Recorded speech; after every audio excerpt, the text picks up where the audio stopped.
Okay, great.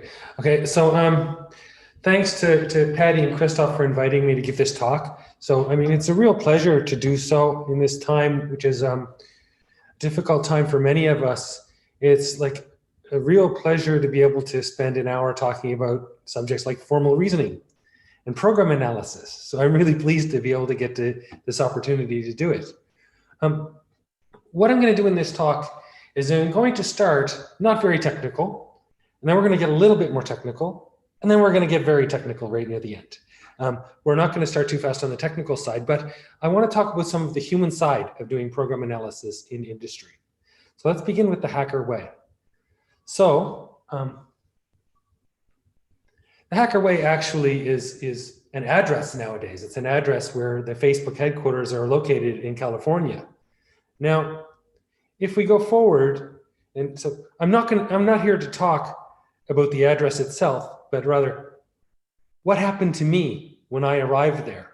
And so I arrived there because back in 2013, there was a small startup company called Menoidics, and it was acquired by Facebook, and I joined Facebook as a result of this. Now there's the leadership team of Menoidics, which is myself and Dino Di Stefano and Cristiano Calcagno, and our CEO, B. Lavender.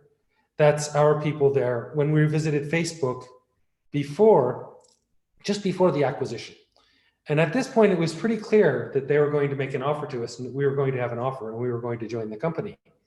Now, you can see that Cristiano and Dino and B are looking very happy in this picture. I'm perhaps not looking completely happy. Now, you wonder why that is. Sorry, Peter, I think you're sharing the wrong screen. We can't see any pictures. Sorry. Uh-oh. Oh, God. Okay, I'll just do escape. Okay, I see this. So let me go back to Zoom. Here's Zoom. I see, and now I want to share. I'm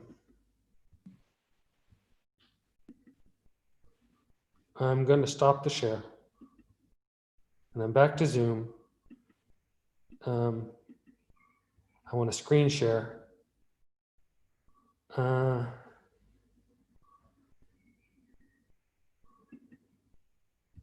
Share. Do you see the hacker way now? Yes, that's perfect. Thank you, Peter. Okay, folks. Okay, I'll get back to there. So yeah, a little bit of a hiccup there as we get going.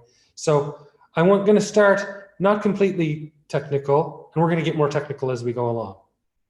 So there is the Facebook office at Hacker Way, and there, as I was just talking about, is Cristiano, B, Dino, and myself just before there was an offer for our company, which we accepted. So then we ended up joining Facebook. And I'm not looking completely convinced, maybe in this picture, people have said to me, where they look very happy. Now, why is that? So when we got to the campus, we saw things like there's hack emblazoned on the pavement on the Facebook campus. And besides that, there were posters on the walls like move fast and break things. What would you do if you aren't afraid? The foolish wait. Done is better than perfect. There were culture posters on the walls like this. And here I had spent 25 years in academia on the subjects of mathematical logic and program verification, very slow subjects. And I was getting pretty nervous. I was thinking, oh my God, is this going to work? Can this possibly work? Taking formal reasoning technology into this setting. Now, okay, when I joined the company, I didn't get any more confident, and it wasn't for those reasons. I was really enjoying myself. It was because of what I encountered. So I encountered lots and lots of code. This is back in 2014, well over many tens of millions of lines of code in the company. And not only was there lots of code, but it was changing extremely rapidly. You see more than 100,000 commits per week. So not only have we got big code, there's huge momentum, changing rapidly. How am I going to take formal reasoning, one of the slowest paced things, move slow and break almost nothing, to work in this situation? Again, well, it wasn't obvious that this was going to work at all. So then we kept going. Luckily, in 2009, in the POPL, we had made a version of what's called a shape analysis, which is one of the more expensive program analyses, trying to get a picture of the data structures in memory. But because we had made it compositional, it was able to scale and at least get some answers on large code. So we could deal with the millions of lines of code in the Linux kernel, and we could deal with the tens of millions of lines of code at Facebook. Previously, it would have been difficult to deal with 1,000 lines in the whole program analysis. So that was good. So once we got into the company, we wired up the program analyzer we had, which was called Infer, and we got it running on the Android code bases, which were several millions of lines of code. And then we trained the analyzer on the Android code base. So we trained it, tried to get rid of false positives, and tried to get good results, so that we thought that there was a low false positive rate. So we worked at this for a few months. Then we switched on the analyzer, and we ran it nightly on this millions of lines of code base, and we shipped bug lists to the programmers.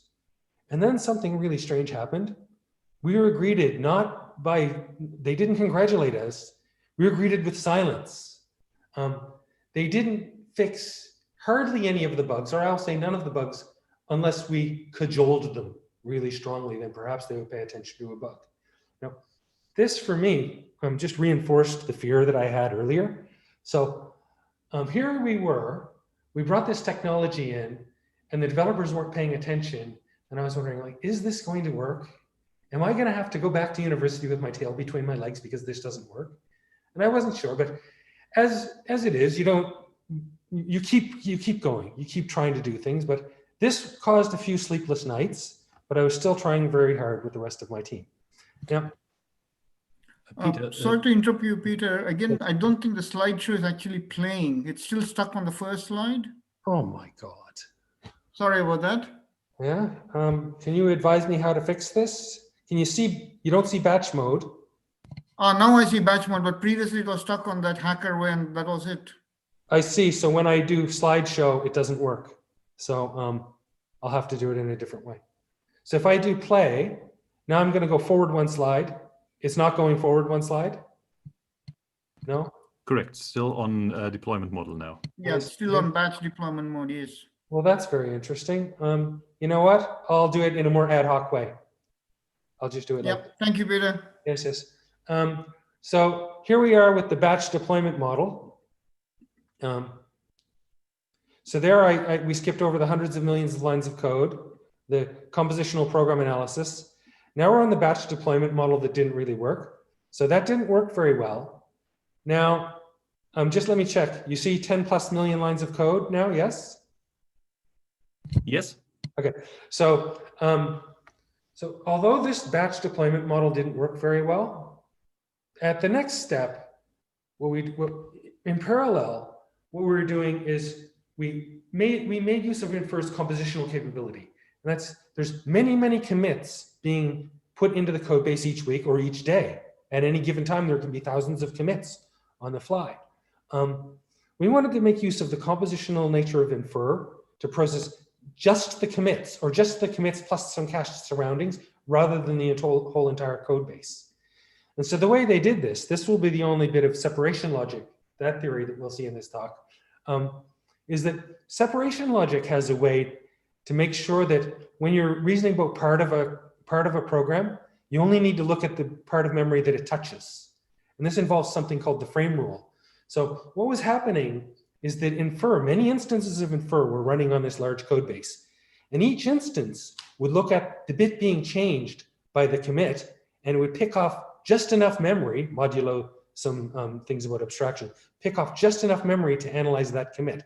So at any given time, there were many copies of Infer running, doing little bits of local reasoning on different parts of the code base. And so it turned out this was far beyond the scale of anything we had encountered when we were working on this in the academic subject. But it turned out that this was working. It was working in the sense that it was getting answers. Now, then came a big surprise. What this compositional deployment model, based on the incremental local reasoning, fits with is a setup where what we do is we analyze programs at diff time rather than by a batch mode. So the diff time deployment means this. So a developer submits a diff, and it means a code mod, and an instance of Infer is sparked up in the CI system and it runs. Now, if Infer finds a new bug in the code base caused by this diff, not an old bug, then it reports that new bug on like a social media for coders called Fabricator. This is where the code review happens at Facebook. So the code review is happening, so the human code reviewers and the tool are working together as participants. So the tool submits a bug report at the same time or in a similar time that the human code reviewers are discussing the code change, and then eventually the code makes it to product. So this is, I would call it continuous diff time, to contrast it with the batch mode. Now, so what Infer does is it automatically writes comments on code like this for the programmers to look at and the people to discuss. Now, the amazing thing that happened here, which completely was surprising to me, is that whereas the batch mode deployment was 0% fix rate is what I'll call it, since we found batch modes that are better than 0%, but then it was 0%. The diff time continuous fix rate, the rate at which the developers fixed these bug reports, was 70%.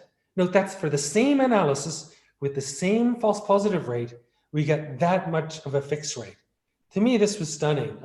One of the reasons the developers explained to me is that when you're commenting at code review time, the programmer's mental context is switched in, and the batch mode deployment asks them to change mental context, which is very expensive. That and other reasons were the explanations as to why the diff time continuous was better. But it suggested to me something that maybe the most important thing in program analysis is not necessarily the false positive rate.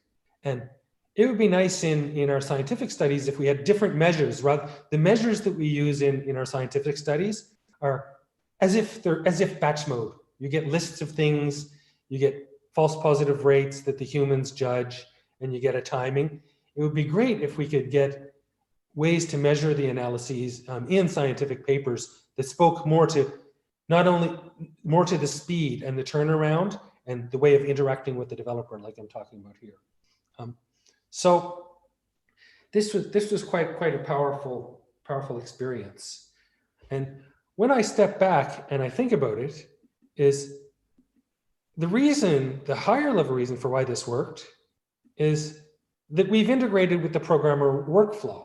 We've integrated with the way that programmers work, rather than asking programmers to integrate with the way the static analyzer worked.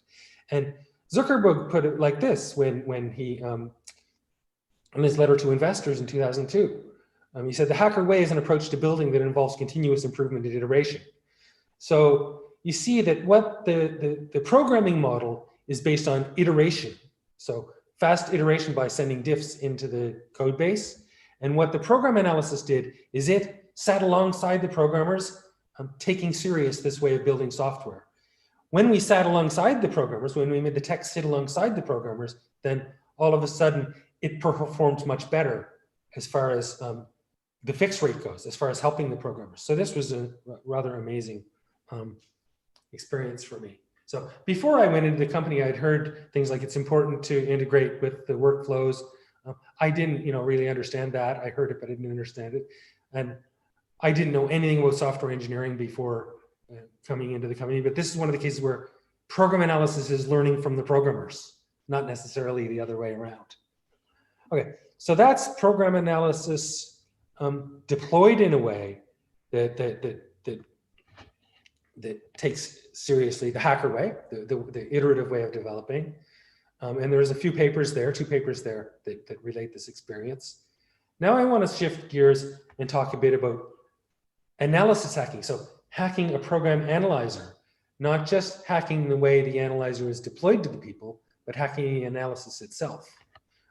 So the main point about hacking the analysis itself is we found ourselves not only deploying Infer in a way that fit with the iterative way of developing software, we started developing our program analysis tool itself in the same way, in an iterative way.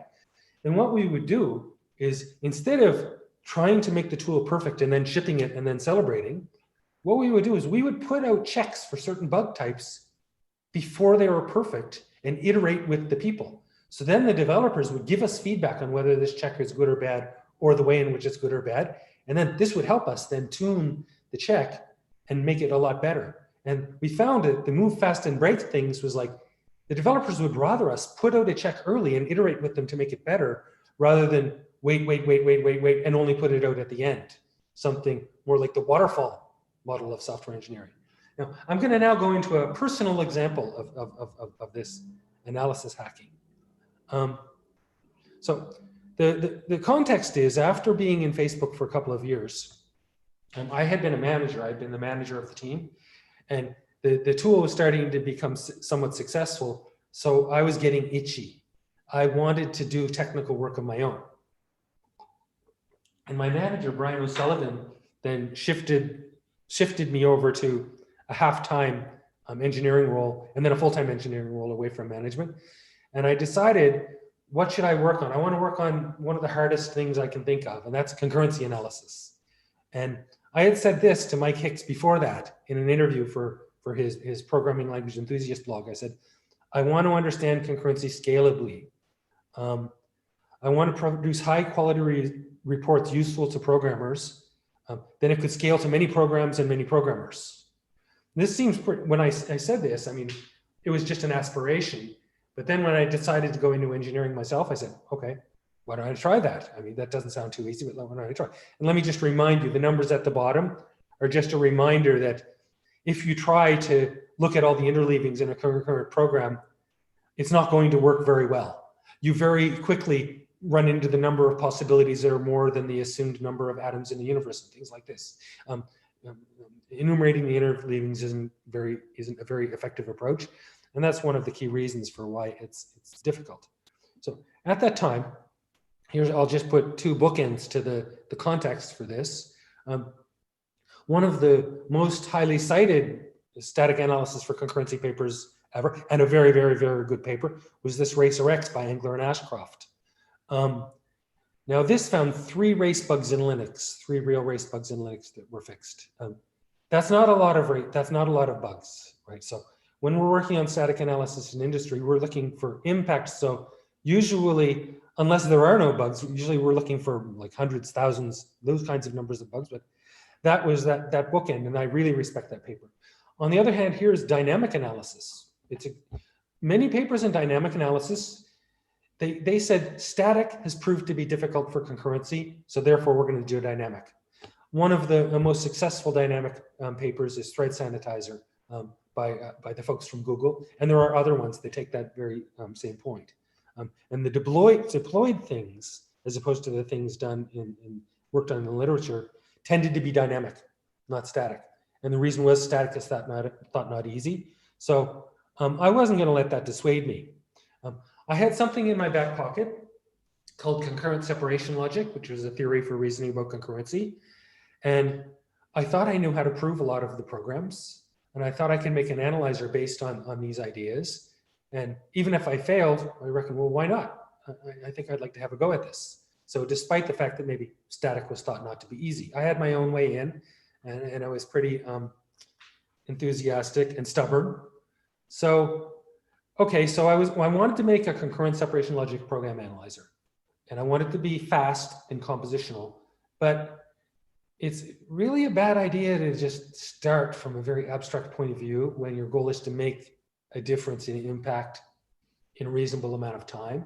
I thought, what I want to do is I want to understand the engineering context first. And that way, maybe I can prune what I need to do so that it's more realistic. So I spent these months, February to October of 2016, looking at vast amounts of Java concurrency code inside Facebook.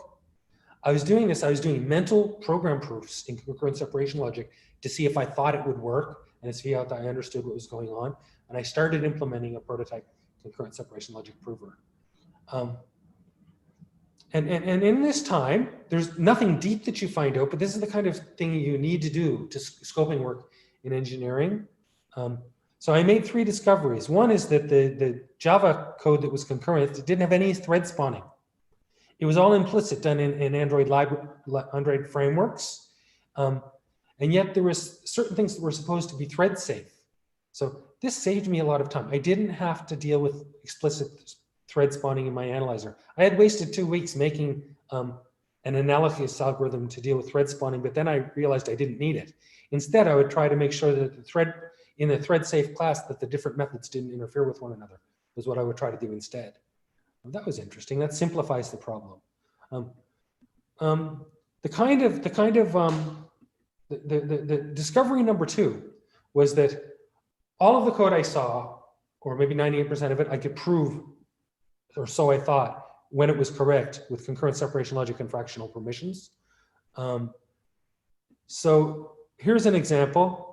So the developers don't just lock everything, right? Because that's too expensive. So here's an example. There's a comment from some Facebook code, but it's open source Facebook code.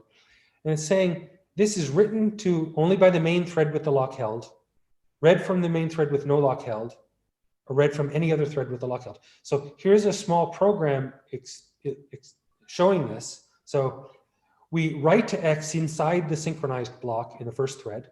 Then we read from it outside of any synchronization.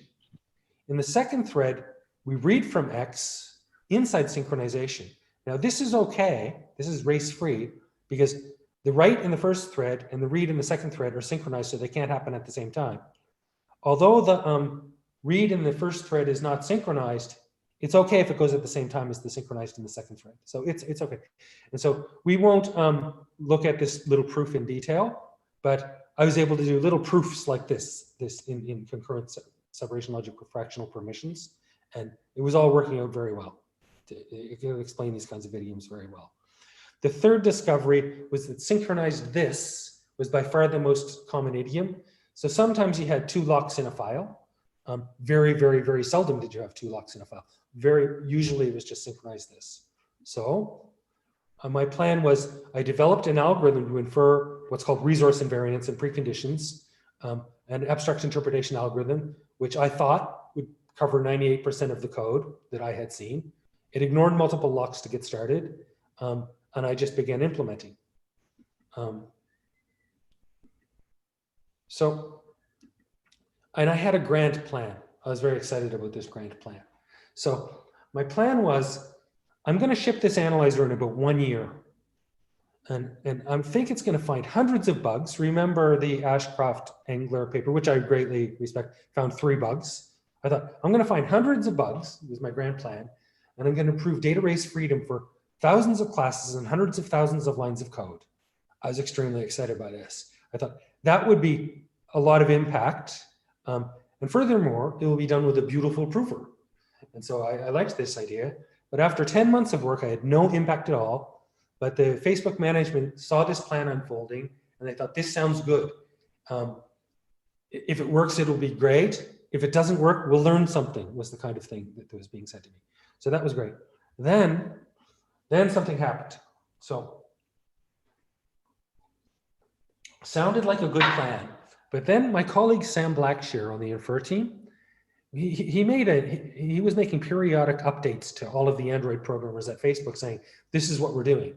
Now, in one of his updates on October 14th, 2016, he said, there's also a fancier concurrency analysis in the works for checking that thread-safe annotated classes are actually thread-safe. And this is referring to the work I was doing. He did this without me knowing. I mean, Sam just said this, and so he did it. And then the first comment back from the Android programmers was, will the eventual thread-safe annotation be recursive? So first of all, they didn't respond to all the rest of the update. They immediately responded to this. Then they said, will it be recursive? Recursive was their way of saying interprocedural. The first thing they asked for was an interprocedural concurrency analysis. And here's the reason, because they were about to embark on a project to take Facebook's Android app and convert it to a multi-threaded context from a single-threaded context. And multi-threaded UI is arranged in trees, and the nodes of the trees are classes or they're objects. And so it turns out that the mutation happens in the leaves of the trees. And so all of the races that would happen would be interprocedural. None would be intraprocedural. So an interprocedural analysis wouldn't have been good for this. So they knew this, although they used the word recursive. They asked for that right away. I thought that was quite interesting. But anyhow, I had my plan. I was going to release this prover in about a year. They wanted this now. They had this important project, but I had to do it in a year. Okay, I kept my head down and I just kept working towards my plan. But then I started to get further messages. Here's one of the messages from a manager, Jason, in New York. He says, "Hey, Peter, I usually work in New York, but I'm coming to London. I'd love to talk about what we're doing and how it could dramatically help us in H1. That's half one. And so here I've got a team saying, we really want you to help us. Now, that's not, you don't always get that in static analysis. In static analysis, you can get, we would rather you didn't bother us, is something sometimes you would get, or please don't cause noise or slow us down. But here we've got a team saying, you can dramatically help us. And yet I had my plan, which would take me a year out. Now, I had two choices. I could say, sorry, I'm going to keep to my plan and I'm going to ship my analyzer in 1 year. Or I could say, I'm going to change my plans so that I can help these people. That's the right thing to do in industry, or most of the time, is to say that I'm going to change my plans and help these people. And that's what I did. I knew that to change the plans to help the people, I knew that what I couldn't do is complete my beautiful prover within a year and have a low false positive rate. So I was going to need to compromise. So I did. And so what we did is me and then Sam Blackshear sat down with the Android engineers, Benjamin Yeager and Jingbao Yang in New York, and we together spec'd out a minimum viable product that would help them. So it's not that I dreamed what they wanted and then I gave it to them. We spec'd it out together. Let's say that two of the main things is when I said I can't give you the prover in 2 months, they said, find most of the races, high signal, but no need to provably find them all. In the end, the developer is going to make the call as to whether the code goes into production, and the analyzer is there to help the developer, not to block them. Another interesting thing is point number 5.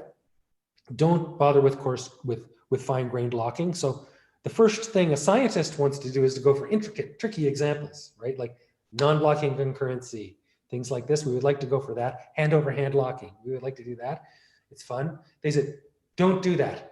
The vast majority of the code is coarse-grained locking. And as the example I showed you earlier, there are some subtleties, but the product programmers are going to be involved in coarse-grained locking, and we want to help them not get into situation with data races. Now, the minority of the code, the framework code, would involve the fine-grained locking, and that's looked after by the real concurrency experts. So help all of the people before you help all of the people before necessarily you help these experts in what they're already good at.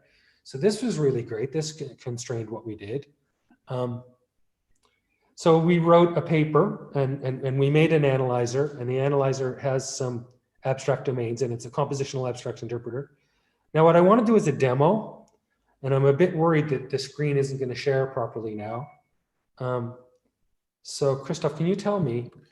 Yes, I'll stay on top of what's happening. And are we seeing some code now? No, we are still seeing your slide. Ah. I think it's sharing the window that you have there. So are we seeing it now? Are we seeing some code now? No, I believe you have to unshare and then share a different window. I see. So I'll stop the share. Then I'll try to work out how to do this. Screen share. Certainly a new set of challenges for all of us. Yes. There we go. Share. Yes, that looks like yes. Oh, this is new for me too. I've never given a talk on Zoom before. So this was like the example from earlier, right? Race with main thread.java. So here we have a protected write on the main thread is we see synchronized this and mcount gets 1. An unprotected read on the main thread. So we've got an assert which says we're on the main thread. So these two, the first two, they can't interfere with one another because they're on the same thread. We have a synchronized protected read off the main thread. Oh, that's all okay. But then we have a protected write off the main thread. That protected write, that can interfere with the unprotected read on the main thread, right? That can interfere. And so now if I was to run infer, then it finds that, and there's a report. And if I'm to, probably if I do this, if I that's not the right way to do that. If I was to comment out that protected write off the main thread, then hopefully, if there's no syntax error, now it's not going to find the database. We can't see the infer window because that's a separate window. Oh. I assume at least that you have an infer window open there. I do. Okay, just don't worry about it. So yeah, but we believe you. That's okay. I'm still going to do this because I'm really determined to get part of this. There, so no issues found. And then you see what it does in for report. It creates a summary for each method. And so the summaries it records things like accesses, that there's a read of M count, and there's no lock held there, or that there's a write of M count and there is a lock held. It records information like that. So it records information about accesses and information about ownership. It's just a completely compositional program analysis. And I was going to do more with this this demo, but yeah, the switching between screens and stuff like that on Zoom at the moment is not working too well. So I'm just going to go back to the talk. Now, okay, what are we seeing now? Currently, we see your file browser applications. Do you see? You don't see the talk? No. No. Okay, sorry about this again, people. So share. How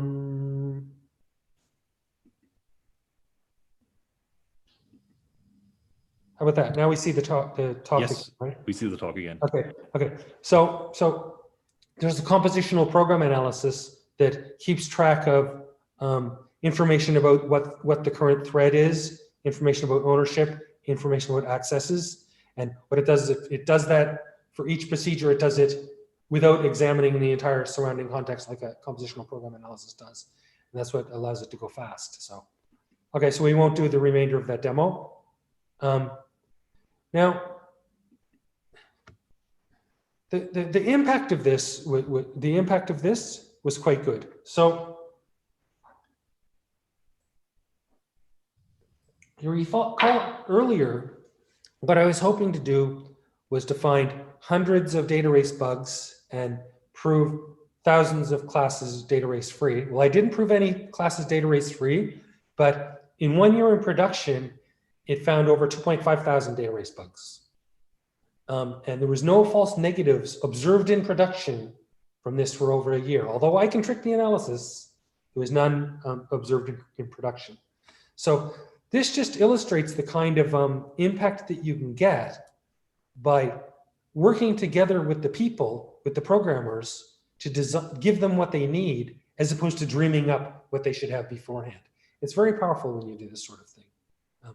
And then besides the numbers, some of the important engineer comments were like this. 3 thread safety violations are useful because they help us catch nasty and hard to debug bugs. This allowed us to ship newsfeed layout on a background thread and get huge wins in terms of scroll performance. So huge wins in terms of scroll performance, that can impact engagement and other even bottom line company metrics. So metrics that are described not in terms of the static analysis. And then the final quote is one of the engineers said they couldn't have done the multi-threading without this program analysis sitting beside them. So that worked out quite well. I was very pleased with that from it as an engineer. As a scientist, I wasn't too pleased. I wasn't too pleased with this as a scientist. I compromised, right? And it let false negatives in the door. Oh, oops. False negatives, oh no, we had let those in. And so we started to take some steps to try to limit the false negatives so we could prove a quotes soundness theorem. So Nikos, one of the people on the team, he implemented an alias analysis to try to find more bugs. Result, blizzard of false positives, couldn't put it into production. Sam, so he did an escape analysis to try to find more false negatives. Note, these weren't false negatives we had seen in production. These were just ones we knew we could trick the program analysis with. Too many false positives, blizzards, couldn't put it into production. My favorite was complete the beautiful CSL prover, compute separation logic prover, and then do a switchover, but I couldn't do it because the gap between the prover and the in-prod analyzer was growing instead of shrinking. Couldn't do that. Then one day I said, stop this. Instead of trying to change the analyzer to fit the soundness theorem, we know that this analyzer is working well. So let's try a different theorem. And so that's when we came up with this thing, the true positives theorem, which is that the analyzer reports no false positives under certain assumptions. And the assumptions had to do with what we observed in the product code, not the infrastructure code at Facebook. And the theorem wasn't true of the analyzer when we stated it. It still isn't quite true, but it helped guide the design of the analyzer. So we made changes, like there's something called the deep ownership assumption, which is if you own x.f, then you also own x.f.g. This is consistent with the true positives theorem and inconsistent, or it's not what you want for soundness in the sense of overapproximation. And so we used this theorem as a guide to help us change our analyzer to make it more under-approximate over time. So that's an interesting thing, to develop the theory to help the analyzer as it's in flight, not just to bless it afterwards. Okay, so now we get to the next part. Now, this is going to be difficult. This is not difficult because of the theory. It's difficult because of my use of Zoom. So this is related to a paper I wrote in Popl called Incorrectness Logic. And there's a talk on YouTube about this. I'm not going to repeat that. I'm going to say some of the same ideas, but now from a more program analysis slant to do with the audience that we've got here. Now, what I would like to do is run this, but I don't think it's going to work. And in fact, it's not going to work because I have some animation on this slide. And so, Christoph, I'm going to press play. You're probably telling me that this is not working, right? I see no animation. I'm sorry. Okay, we're not going to do that. So I think maybe I'll learn to use Zoom a bit better before next time. Now, what we can do instead is we can go forward to and we can talk about the main concepts in more mathematical notion. So, Peter, there is an idea that I have. If you want to go back to the animation slide, try unsharing and reshare again. And this time when you share your screen, select the little button at the bottom, just before you confirm sharing, select the little button that says that you want to share a video. So a little checkbox. Optimize screen share for video clip? Yes, try that one. Oh, that could be awesome. That could have saved me a lot of problems. Sorry for not thinking of that earlier.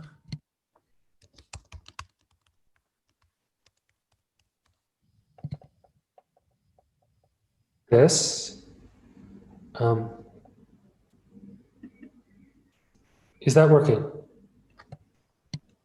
I'm afraid I still don't see animation. No animation. I'm sorry. No. Sadly, no.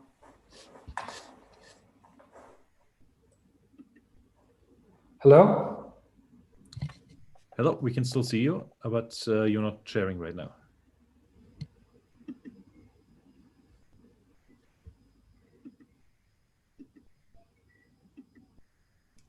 Have I got you back? Yes, we can see the slides again now. Right. Christoph, do you hear me? Yes, I can hear you. Can you hear me? Just checking. Is my audio off? So,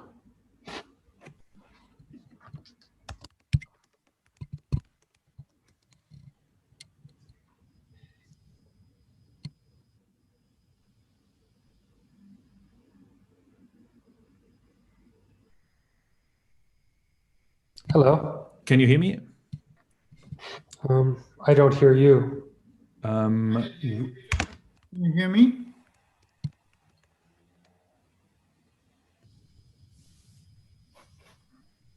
Christoph, can you hear me?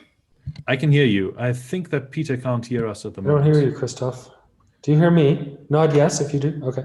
How about if I share my screen and just go back to it? Yeah, the slide.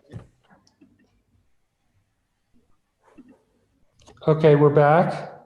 Christoph, nod if you hear me. Okay, so we're not going to do it. We're not going to try the animation, even though the animation is quite nice. Okay, so what we've got is we've got these triples. So the Hoare triple can be defined as the over approximate triple at the bottom. That says that X, R, Y, if R as a relation holds, if Y is a superset of the states reachable from X by the program R. The under approximate triple X, R, Y holds if if Y is a subset of those. So that's what the incorrectness logic is based on. It's based on that idea. Now, what we can do, which is quite interesting. Oh, this is really going to have a hard time working. Oh no, it's not going to have a hard time working. What we can do is, for instance, let's look at this loop. So the Kleene star, what we do is we execute X gets X plus 1 over and over again, and then we exit the loop. Now, client, we get a bug because we can reach a state where X equals 2 million. Now, you could find this with bounded model checking by unrolling the loop 2 million times, right? But there's a different way to find it by observing that X is bigger than 0 is a true under approximate assertion after the end of the loop. Now, if we observe that X is bigger than 0 is a true under approximate assertion, it means every state satisfying X is bigger than 0 can be reached from this program and from loop 1, and it can.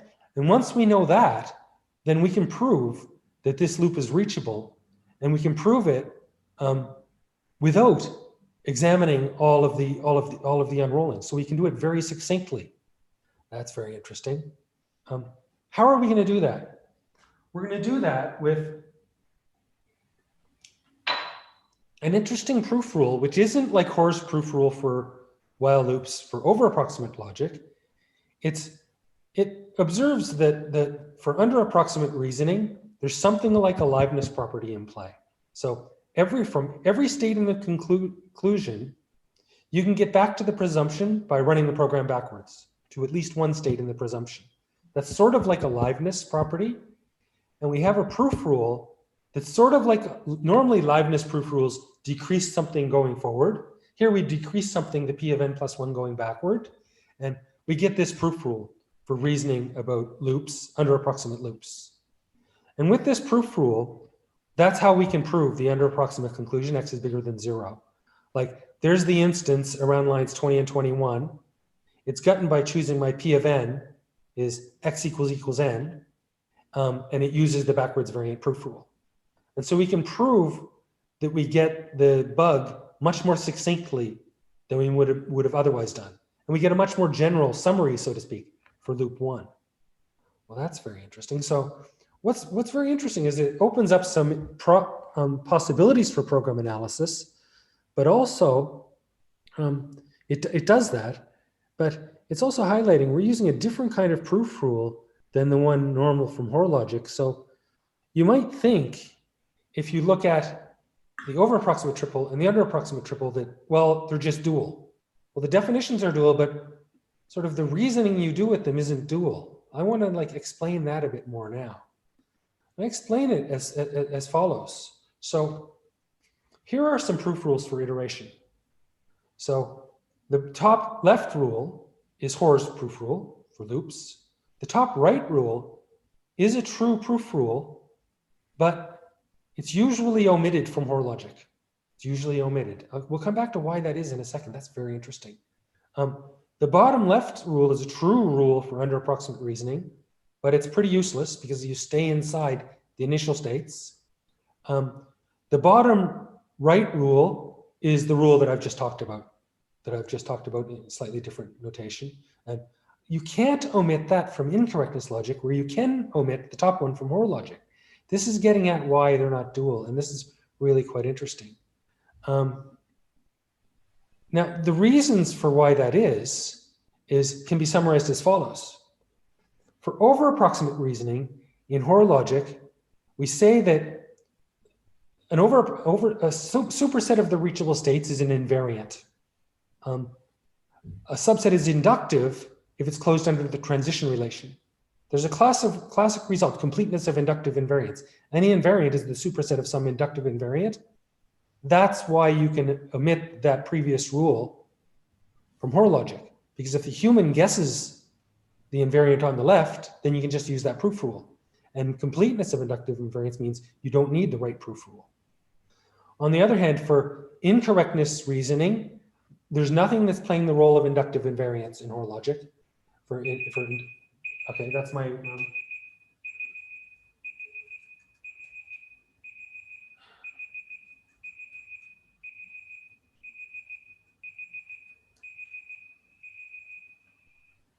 That was my alarm. We've gone a bit over. Okay, so there's nothing playing that role, and you can see that this incompleteness is true, and that's another way of explaining that they're not just quite dual. Now, I'm going to do another thing. Now, the last bit I'm going to do, technically, is I'm going to take a step towards abstract interpretation, but I'm not going to quite go there. I want to show you what's happening in the under-approximate or incorrectness reasoning from a lattice theoretic point of view. So this is where, if you're not all familiar with lattices, just relax for a minute. But if you are familiar, then this helps to clarify. So there's the correctness problem. So F is the transfer functions. Least fixed point of F is like the global semantics of the program. S is a specification. What abstract interpretation does is it tries to find O, which over approximates the least fixed point. That's what it does in order to show correctness. What I've been talking about, the under approximation can be described lattice theoretically as, say, find U, which is an under approximation of the least fixed point. That's where U is not does not satisfy the specification S. It's not dual because the dual of correctness, it seeks an under approximation, but an under approximation of the greatest fixed point rather than the least fixed point. So there's correctness and there's dual correctness, which I've taken from this paper of Patrick Cousseau on the bottom. And this incorrectness stuff, it's a bit different because it's this thing in the middle. It's this thing in the middle, and you're trying to under approximate the least fixed point, which is why all of the standard theory doesn't just apply immediately by flipping a lattice upside down. Now, so we're here. Now, there's something very interesting now. If we look at, I'm probably going to go like 3 or 4 minutes late here, but if we look at the two proof rules I talked about before, that's a sound proof rule of Hoare logic on the top. That's a sound proof rule of incorrectness logic on the bottom. What they're trying to do, the proof rule on the top, is if you get the Kleene sequence for fixed point iterates, each of the PI or P of n's, it's trying to get above the corresponding element in the Kleene sequence. And that's why that proof rule is valid. The one at the bottom, each of those things is trying to get below the corresponding thing in the Kleene iterates. And that's why that proof rule at the bottom is sound for incorrectness reasoning or for under approximate reasoning. So that's very interesting.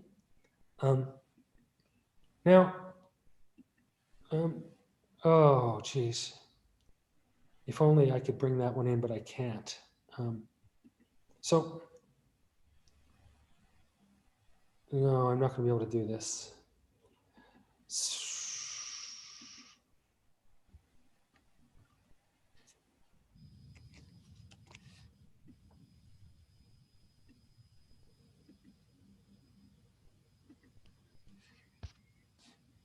Okay, so what I was going to say here, but it's not going to work because I can't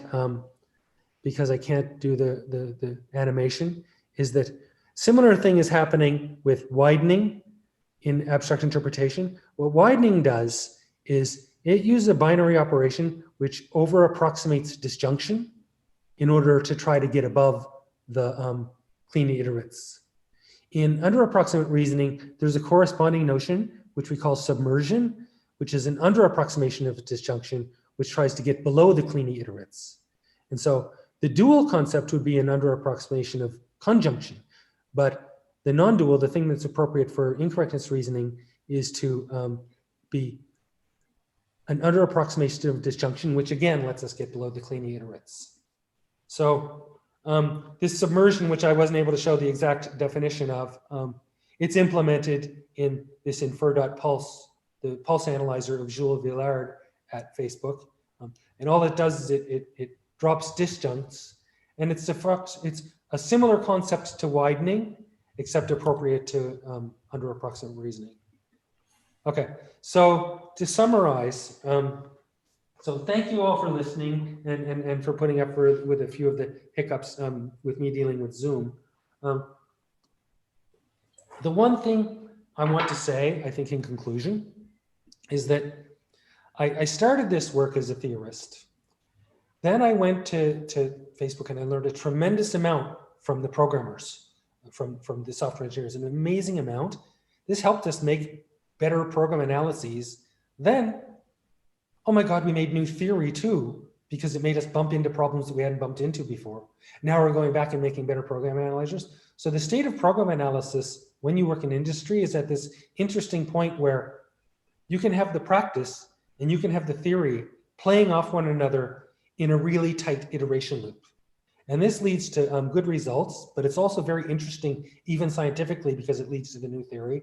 It's interesting from engineering because it leads sometimes to better practical results. So it's a very healthy place to be at the moment, is working on program analysis in industry. Okay, that's a good place to finish. Thank you. Thank you very much, Peter. Thank you. So this was a very inspiring talk, and I'm very sorry for all the technical issues that we have to go through. Your talk was the very first talk that we have in this format, so that is the, in a way, I guess a big part of the reason for why we don't know exactly everything quite yet to make Keynote and other tools work. But now we have some 5 or 6 minutes for 7 minutes even for questions. Now nobody has asked any questions on the thread for your talk yet, so I am not sure if that means that there are no questions. Well, I could ask Peter a question while others type their questions. Yes. So, very interesting talk, Peter. You talked about hacking analyses. So in your experience, when you start hacking analyses, is it that it should have low false positive rate at the cost of high false negatives, and you keep improving that? Or is there I'm not hearing Patty. I'm not hearing Christoph. So I think I know how to fix that. Maybe I can type the question. Can you stop screen sharing, please, Peter? No, I think screen sharing is stopped by Peter. It did. It stopped? Okay. So, you can't still hear me, Peter? No. I'm not screen sharing anymore. Yeah, I'll probably type this in. Oh, there's a... Peter, can you check the Slack channel, or you're not on Slack? Because there's a question from Alistair. I will temporarily suspend Peter and re-promote him. 1 second.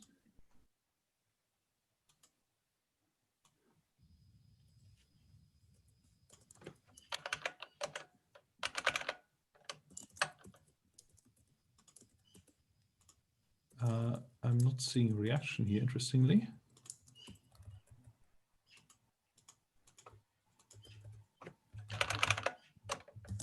Okay.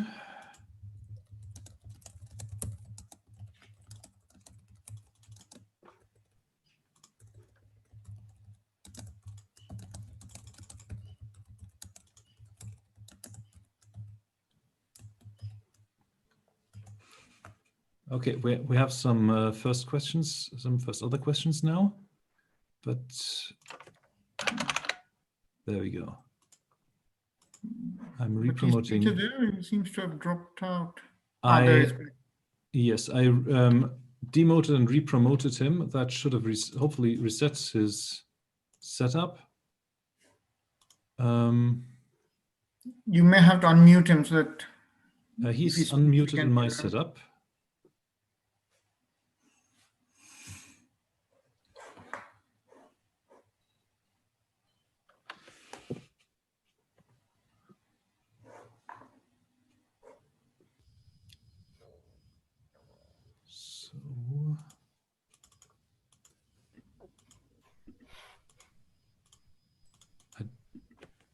I don't fully. Okay.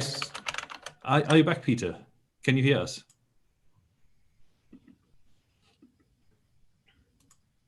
We could hear him, but I don't think he can hear us.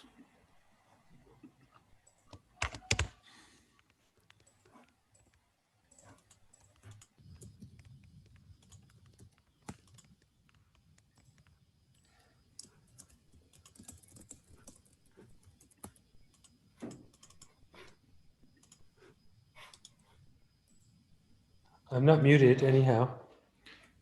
We can hear you, but I don't think. Okay, Christoph. I can't start the video.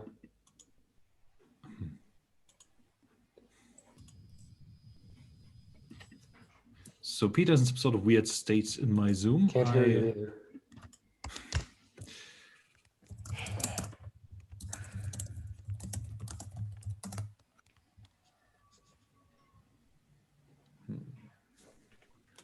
I can't do anything with change any permissions for him. I can't click on him. So can you hear me? Yes, we can hear you. Do you want to post a question for me? Do you want to type a question for me? Yes, let's just do that. Let's ask the questions in text chat in private text chat to Peter, and then he can answer to them. So I will start with the ones in the chat. We have one from Alistair Donaldson, who is asking, he says, thanks for the talk. Getting a soundness theorem that suits the code base under analysis is interesting. Do you think that working towards that theorem changed the usability usability of the tool for the developer?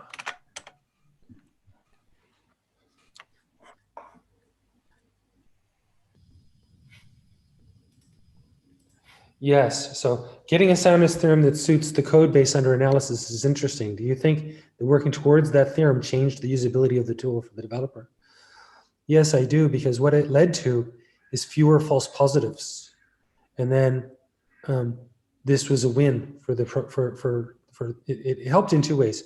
First, it helped have fewer false positives, and second, it helped simplify the tools so we could iterate quicker and help the developers more quickly. So the answer is yes, but going for the wrong soundness theorem would harm the developers.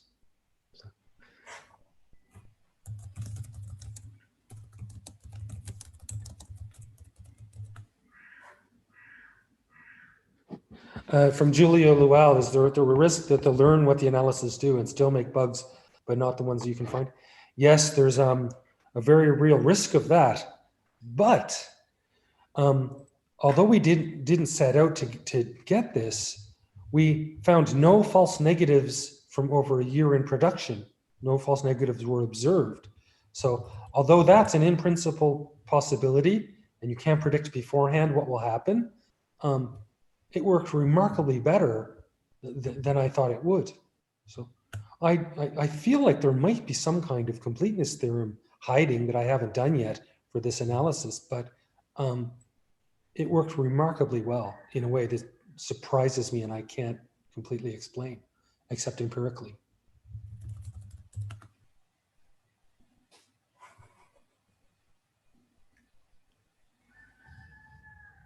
No, so for the approach to hacking analysis is the focus always on the small false positives and reduce false negatives? No, the first point of view is the first goal of the analysis is to help people. That is prior to concepts of false negatives and false positives and everything like that. So what I would do is I figure out, I want to help people before I think of those concepts. Then I can go in with the developer teams, and then I might fit some bits, some concepts from program analysis theory to what they want, but that comes second for me. So helping the people comes first, then we tailor what we want to do, maybe change what we want to do. So that's a really good question. So it's not necessarily that way. So there's another one. Could Peter share a bit more on the findings from the diff time results and specific